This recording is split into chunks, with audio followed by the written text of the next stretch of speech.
L'origine exacte demeure encore incée, se dirige inexorablement vers son périhélie prévu pour le 29 octobre de l'année 2025.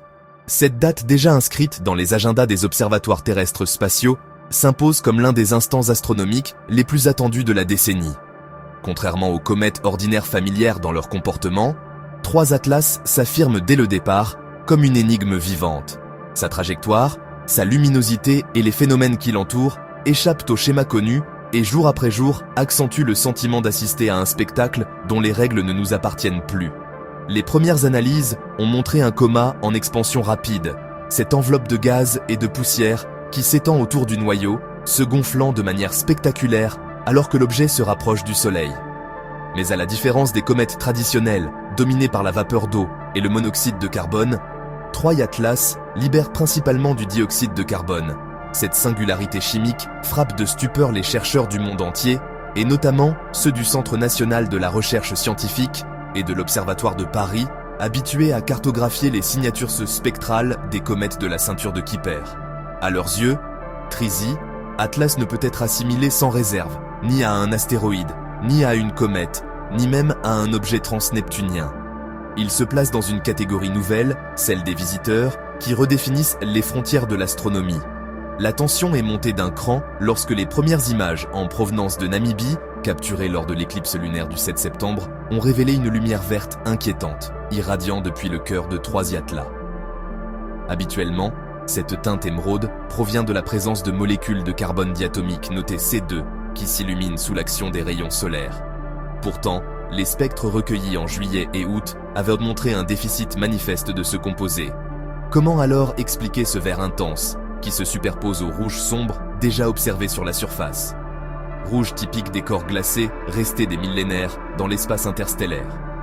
Le paradoxe intrigue et alimente des hypothèses multiples. Réaction inédite de plasma, chimie exotique encore inconnue ou peut-être manifestation d'un processus technologique non naturel. Dans les salles de contrôle et les laboratoires parfois français, l'effervescence est palpable. Les astrophysiciens de l'Institut d'astrophysique de Paris multiplient les modélisations numériques croisant les données issues du télescope spatial James Webb avec celles de l'observatoire Sphère X de la NASA, tout en cherchant des parallèles avec les archives européennes. Les chercheurs évoquent les rares précédents interstellaires tels que Borisov en 2010 à 9 ou encore l'étrange Oumuamua en 2010 à 7. Mais eux soulignent immédiatement que 3 Atlas dépassent en étrangeté tout ce qui a été enregistré. L'expansion rapide de son halo gazeux, sa luminosité anormale et la couleur verte inattendue font de lui un phénomène isolé, irréductible à toute classification. Au fil des semaines, l'objet est devenu une obsession médiatique et scientifique. Les médias français relayent chaque nouvelle observation. Le grand public suit avec avidité les bulletins publiés par l'Agence spatiale européenne. Les journalistes rappellent que la distance parcourue par 3 ITL, sa vitesse vertigineuse et son comportement imprévisible le plaçant hors des cadres rassurants de la mécanique céleste. L'idée que cet objet puisse révéler une nouvelle facette des lois physiques, ou pire encore, être l'expression d'une intention extérieure à notre humanité instille dans l'imaginaire collectif une angoisse sourde. Plus il se rapproche du Soleil, plus le mystère enfle, donnant à chacun le sentiment que le 29 octobre 2025 marquera une rupture définitive. Ainsi s'ouvre le récit de 3 Atlas, un objet qui bouleverse déjà nos certitudes, avant même son passage au plus près de notre étoile. Le décor est planté et les prochaines analyses ne feront qu'accentuer cette tension dramatique. Les semaines qui ont suivi les premières images spectaculaires de 3 ont été marquées par une avalanche de données issues de campagnes d'observation intensives entre le mois de juillet et le mois d'août. Les astronomes ont accumulé des mesures de polarisation de la lumière, ces données fines qui révèlent la manière dont les photons solaires sont déviés et modifiés en traversant le nuage gazeux et poussiéreux entourant l'objet. Ce travail, exigeant une précision extrême, a été conduit en partie par des équipes de l'Observatoire de Paris et du Laboratoire d'études spatiales et d'instrumentation en astrophysique, qui disposent de l'expertise nécessaire pour analyser la polarisation à des angles variés de phase solaire. Ce sont ces résultats qui ont transformé le mystère en une énigme encore plus déroutante. La polarisation de la lumière n'est pas un phénomène ésotérique mais une clé d'interprétation capitale dans l'étude des objets célestes. Lorsqu'un rayon solaire frappe la poussière ou la glace d'un noyau comète, il est réfléchi, diffracté ou absorbé d'une manière qui modifie l'orientation de son champ électrique. Les astronomes savent reconnaître ces infimes variations qui traduisent la taille des grains de poussière, la nature des molécules ou même la structure du plasma. Or, dans le cas de 3ILC, les courbes obtenues ne ressemblent en rien à celles observées pour les comètes classiques. Là où la polarisation devait basculer d'une valeur négative vers une valeur positive autour de 20 degrés, elle s'est inversée de façon abrupte dès 10 à 7 degrés graires. Cette inflexion précoce déconcerte et suggère l'existence d'un mécanisme totalement inédit. En outre, les cartes de polarisation ont révélé des structures complexes, presque géométriques, se dessinant dans le halo de gaz et de plasma. On distingue des zones d'alignement positif entourées de couronnes négatives, formant ce que les physiciens appellent des doubles layers. Ces couches doublent de potentiel électrique, caractéristiques des plasmas instables. Les chercheurs français, spécialistes en physique des plasmas au commissariat à l'énergie atomique et aux énergies alternatives, ils voient un indice clair d'un comportement électrodynamique non conforme au modèle classique. Un tel agencement observé à l'échelle d'un objet interstellaire laisse entrevoir des phénomènes énergétiques capables d'entretenir une luminosité et une croissance du coma sans équivalent. Ce qui frappe le plus, c'est la cohérence temporelle de ces structures. Sur plusieurs semaines, les observations de juillet au 19 à 9 août montrent que le schéma de polarisation n'est pas aléatoire, mais qu'il évolue avec une logique interne. Le halo n'est pas une simple diffusion homogène de poussière. Il respire, se contracte et se dilate comme si un champ magnétique invisible ordonnait les particules. Pour les scientifiques de l'Institut d'astrophysique de Paris, habitués à étudier les variations d'astéroïdes et de comètes, cette régularité témoigne d'un système actif, d'une dynamique qui ne peut pas être réduite à un simple dégazage aléatoire. La comparaison avec des objets bien connus rend le contraste encore plus saisissant. Les comètes de type classique suivent des courbes de polarisation prévisibles avec un minimum autour de 8 degrés, puis une montée régulière. Borisov, observé en 2019, avait déjà surpris par certaines anomalies, mais demeurait globalement cohérent avec ce schéma. 3. Il s'écarte radicalement, entrant dans une catégorie nouvelle. Certains astrophysiciens français, en s'appuyant sur les travaux de la Société française d'astronomie et d'astrophysique, avancent qu'il pourrait représenter une classe totalement inédite d'objets interstellaires, ni comètes ni astéroïdes, mais des corps hybrides porteurs d'une physique encore ignorée. Ce constat ouvre la porte à des spéculations vertigineuses. Si les doubles layers sont bien réels, et si la cohérence du signal est confirmée, alors 3I Atlas abrite une forme de plasma auto-organisé. Dans la recherche contemporaine, ce type de phénomène est étudié dans les laboratoires français de physique des plasmas, notamment à l'École Polytechnique, où les expériences sur les plasmas confinés permettent de simuler des environnements stellaires, voire un tel comportement à l'échelle d'un objet interstellaire bouleverse notre hiérarchie des explications.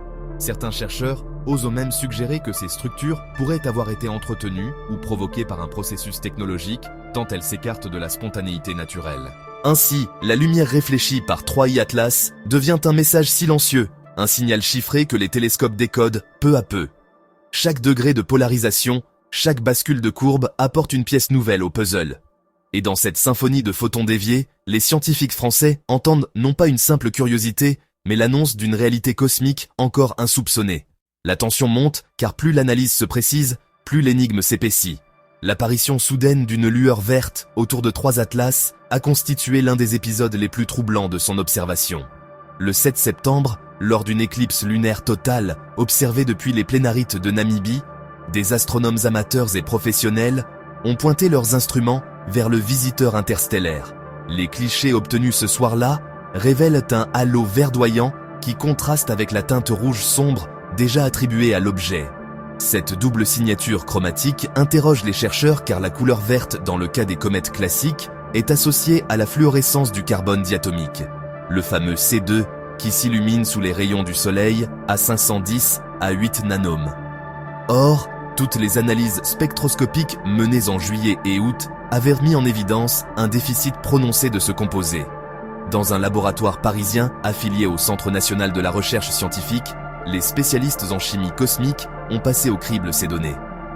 Leur constat est implacable.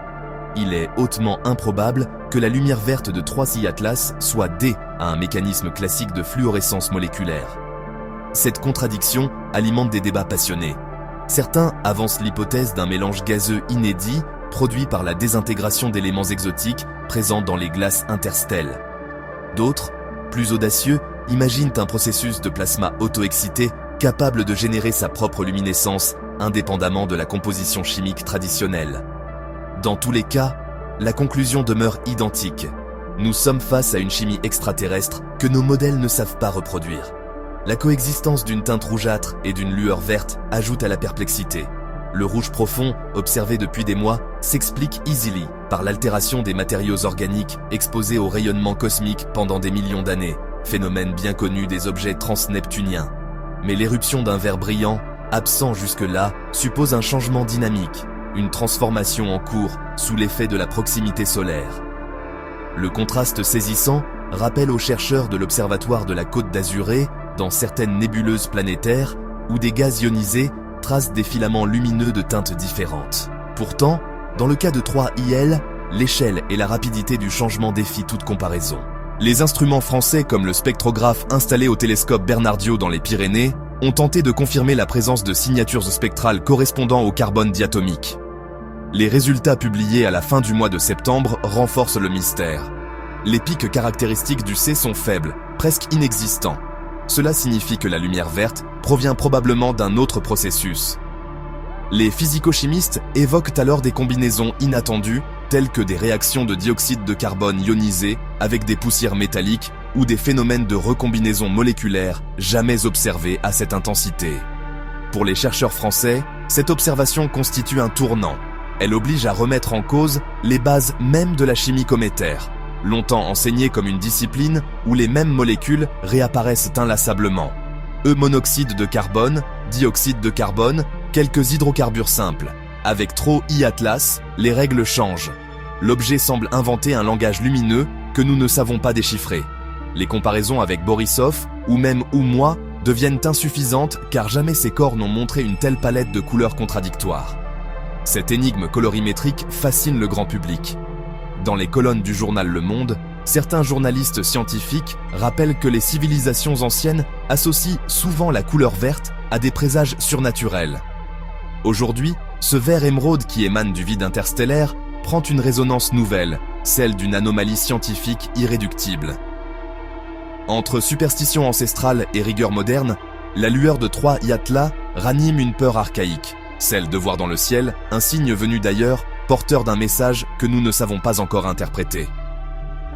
La singularité de 3ITL ne se limite pas à ces couleurs étranges.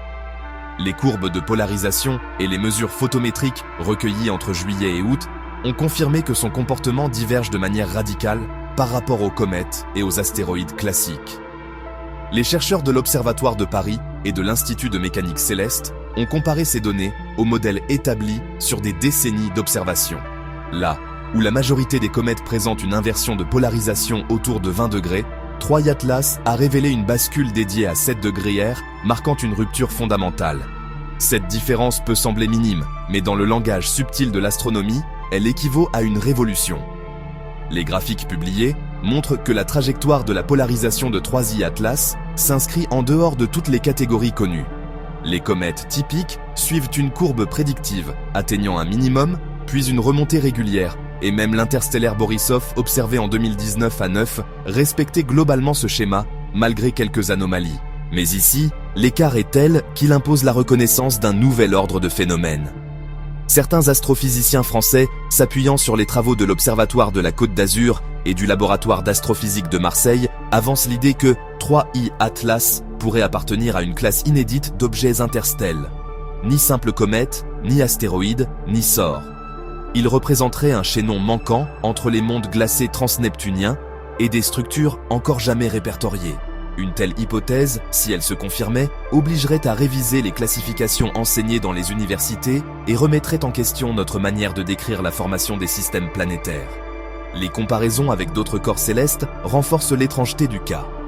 Les objets transneptuniens situés au-delà de Neptune présentent des couleurs rouges profondes et des courbes de polarisation relativement homogènes en raison de la présence de glace altérée. Les centaures, à mi-chemin entre astéroïdes et comètes, affichant des comportements parfois surprenants, mais toujours explicables par des mécanismes connus comme la sublimation tardive de glace. Rien de tout cela ne s'applique véritablement à 3I Atlas. Sa combinaison unique de plasma structuré, de lumière verte énigmatique et de bascule précoce de polarisation crée un portrait qui ne correspond à aucune archive scientifique. La communauté française de l'astronomie, connue pour sa prudence, se montre exceptionnellement audacieuse dans ses hypothèses. Le professeur Alain Le Cavelier, spécialiste de la physique des exoplanètes, souligne que l'étude de 3I Atlas pourrait servir de bande d'essai pour comprendre des phénomènes rencontrés dans d'autres systèmes stellaires. Selon lui, cet objet ne se contente pas de défier nos modèles. Il offre une passerelle vers une astrophysique interstellaire encore balbutiante. Cette perspective séduit autant qu'elle effraie, car elle implique que ce que nous voyons dans le ciel aujourd'hui n'est peut-être qu'un échantillon de la diversité infinie des mondes. À mesure que les résultats s'accumulent, une certitude s'impose, nous n'avons jamais observé un objet semblable. Le spectre, la polarisation, la structure de son coma, la couleur, la dynamique orbitale, tout compose une partition étrangère. Dans les conférences organisées à Paris et à Lyon, les chercheurs insistent sur le fait que ce dossier doit être suivi avec la même intensité que les grandes missions spatiales, car il touche au cœur de notre compréhension du cosmos. Les courbes de polarisation tracées patiemment sur les écrans lumineux deviennent les lignes d'un récit nouveau qui transforme 3ILC en symbole de l'inattendu. Au-delà des énigmes spectrales et optiques, l'aspect orbital de 3ITL suscite une inquiétude croissante. Les calculs effectués par différents observatoires, confirmés par l'Institut de mécanique céleste et de calcul des éphéméries en France, montrent que l'objet file actuellement à une vitesse vertigineuse d'environ 60 km/s et qu'il atteindra près de 68 km/s lors de son passage au plus près du Soleil, prévu pour le 29 octobre 2025.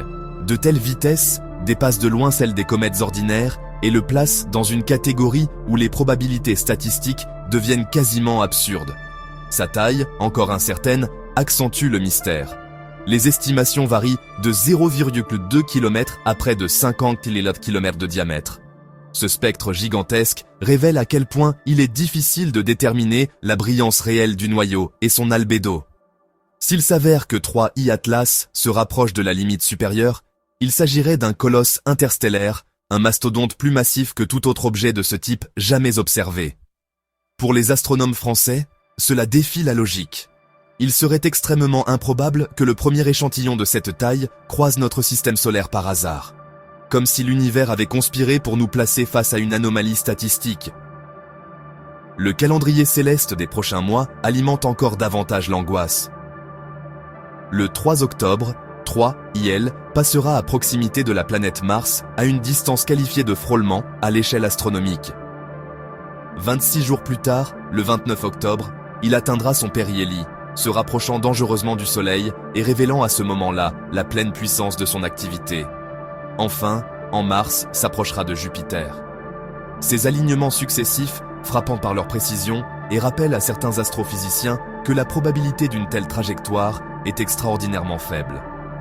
Cette impression de rendez-vous orchestré entretient l'hypothèse d'un dessein, d'un voyage non pas accidentel, mais délibéré. Dans les colloques scientifiques organisés en France, les chercheurs insistent sur l'importance de poursuivre les observations avec tous les moyens disponibles. L'Agence spatiale européenne coordonne les efforts, mais ce sont les instituts français qui jouent un rôle de premier plan dans la modélisation théorique et l'interprétation des données. L'idée que 3 Atlas puisse être un messager, qu'il soit naturel ou artificiel, alimente désormais non seulement la recherche, mais aussi le débat culturel et philosophique. Dans les cafés parisiens, dans les colonnes des journaux, dans les émissions de radio, on évoque cette lueur verte comme un signe, une énigme qui nous rappelle que le cosmos n'est pas un décor inerte, mais une puissance active. Alors que le temps s'écoule et que le moment du passage approche, 3 Atlas apparaît comme un colosse céleste qui bouleverse tout ce que nous pensions savoir des objets interstellaires. Toncom s'étend désormais à une taille équivalente à la moitié du diamètre du Soleil, une immensité de poussière de gaz et de plasma qui se dilate jour après jour, révélant des structures internes toujours plus complexes. Les instruments terrestres, appuyés par les modélisations numériques menées dans les laboratoires français, confirment la présence de couches électriques multiples de double layer qui tracent des frontières lumineuses dans le vide. À travers ces phénomènes, l'objet déploie une architecture qui semble respirer, presque vivante, défiant la simple mécanique céleste. La lueur verte, observée depuis la Namibie au début du mois de septembre, persiste et se mêle à la teinte rouge sombre qui caractérise sa surface. Cette combinaison de couleurs inédites, à une telle intensité, fascine autant qu'elle déroute. Les chercheurs du Centre national de la recherche scientifique soulignent que l'absence de carbone diatomique en quantité suffisante rend cette luminescence incompréhensible dans le cadre de la chimie cométaire habituelle. Certains évoquent des réactions exotiques, d'autres la possibilité d'une physique encore inconnue. Dans tous les cas, la conclusion s'impose. 3. Hylas n'entre dans aucune case définie par nos classifications. Son parcours orbital reste au centre de l'attention. Le 3 octobre, il frôlera Mars, offrant l'occasion d'observations rapprochées par les sondes déjà en orbite. 26 jours plus tard, il atteindra son périhélie dans une configuration où la Terre se trouvera à l'opposé du Soleil, comme protégée par un écran naturel. Enfin, en mars, s'approchera de Jupiter. Ces alignements successifs frappent par leur précision et rappellent à certains astrophysiciens que la probabilité d'une telle trajectoire est extraordinairement faible. Cette impression de rendez-vous orchestré entretient l'hypothèse d'un dessein, d'un voyage non pas accidentel, mais délibéré. Dans les colloques scientifiques organisés en France, les chercheurs insistent sur l'importance de poursuivre les observations avec tous les moyens disponibles. L'Agence spatiale européenne coordonne les efforts, mais ce sont les instituts français qui jouent un rôle de premier plan dans la modélisation théorique et l'interprétation des données. L'idée que 3 atlas puissent être un messager, qu'il soit naturel ou artificiel, alimente désormais non seulement la recherche, mais aussi le débat culturel et philosophique. Dans les cafés parisiens, dans les colonnes des journaux, dans les émissions de radio, on évoque cette lueur verte comme un signe, une énigme qui nous rappelle que le cosmos n'est pas un décor inerte, mais une puissance active. Alors que le temps s'écoule et que le moment du passage approche, 3 atlas apparaît comme un colosse céleste qui bouleverse tout ce que nous pensions savoir des objets interstellaires. No.